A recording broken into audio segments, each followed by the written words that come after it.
gede baju poput bawah 5. Ayo. Cuba terus 3 pis di jam tu. Bang, upaya je semua. Kalau kiri ke yang tu.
Kawan-kawan, pastikan kalian akan rugi kalau nggak pergi ke sini. Sudah, di mana nih?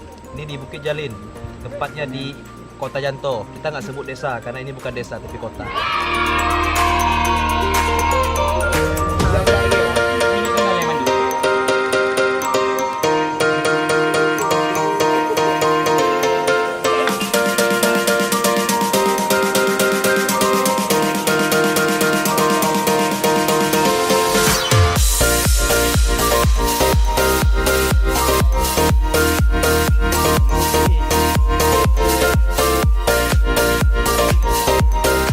Pemirsa, ini kita lagi masak nasi untuk kita makan di sini ya sama-sama.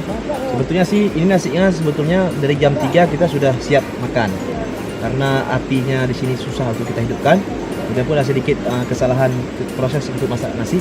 Jadi kita agak sedikit lambat untuk bisa menyantap nasi di petang Bukit Jalin ini.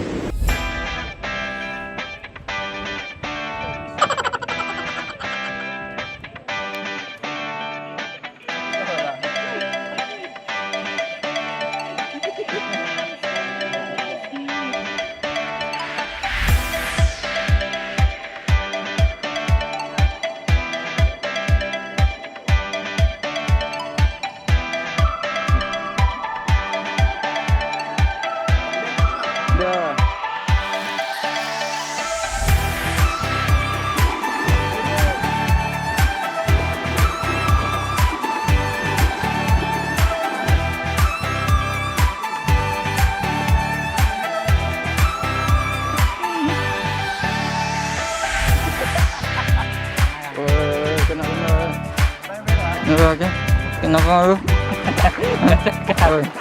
Woi, kenapa malu? Woi, hati malu bangsa.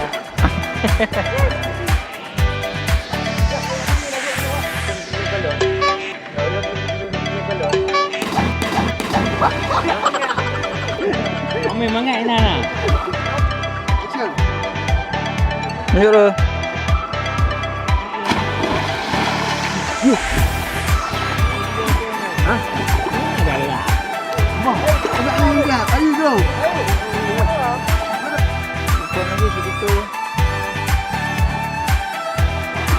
Eh, kenapa dibawa air? Kita bawa kita berenang di bawah air.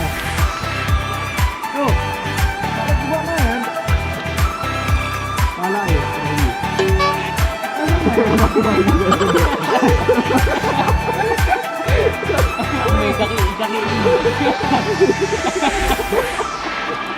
Ya, tapi bawa air. Tujuh detik lah. Tidur dalam mulut.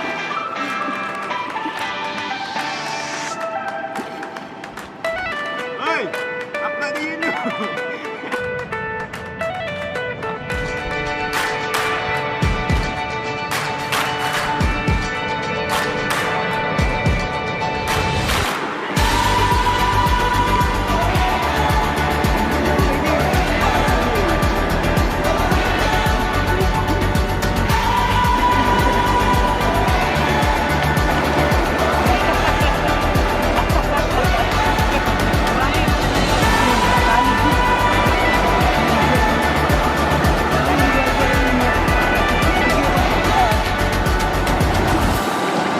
Kencang nak iu eh. Tiga dua ke? Kencang nak.